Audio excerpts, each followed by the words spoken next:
Hey Econ 200, I just wanted to make a quick follow-up video talking about minimum wage.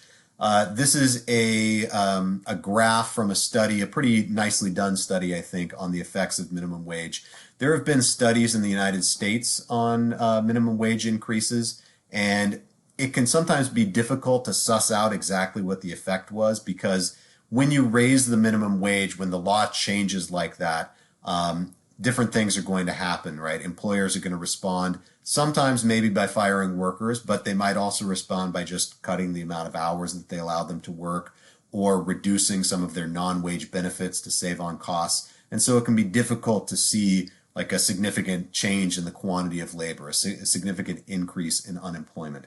But in Denmark, they have kind of a legal framework, a legal setup that makes for a very nice natural experiment. And basically it is this. Denmark has a minimum wage, but that minimum wage is different when you are a minor than it is when you become an adult. So at the age of 18, before that, they only have to pay you a relatively low minimum wage. Once you turn 18, then your employer immediately must raise your income by, I believe, 40%, or your wage has to go up by 40%. Okay, and so since that's true across the board and it's true for everybody, economists can look at exactly what happens a little bit before a person turns 18 and a little bit after that person turns 18. This graph that's on my screen here tells you kind of is sort of the punchline of that study. What you can see on the left-hand side in this graph, you have the number of months relative to the 18th birthday. So 0 here, that is when the person turns 18. And we have the months up to 2 years before they turn 18 and the 2 years after they turn 18. What you can see is when a person is 16 years old, on average, they're basically earning that, young adult, the adolescent minimum wage. And it creeps up slowly. They earn on average a little bit more because they're gaining experience, and so their employers pay them more. And then you can see right here on their 18th birthday, on average, it jumps up, right? There's this big discontinuous jump from the old minimum wage. Pretty quickly thereafter, they're up on this new minimum wage. And it's an increase of 40% in the wages that they're earning.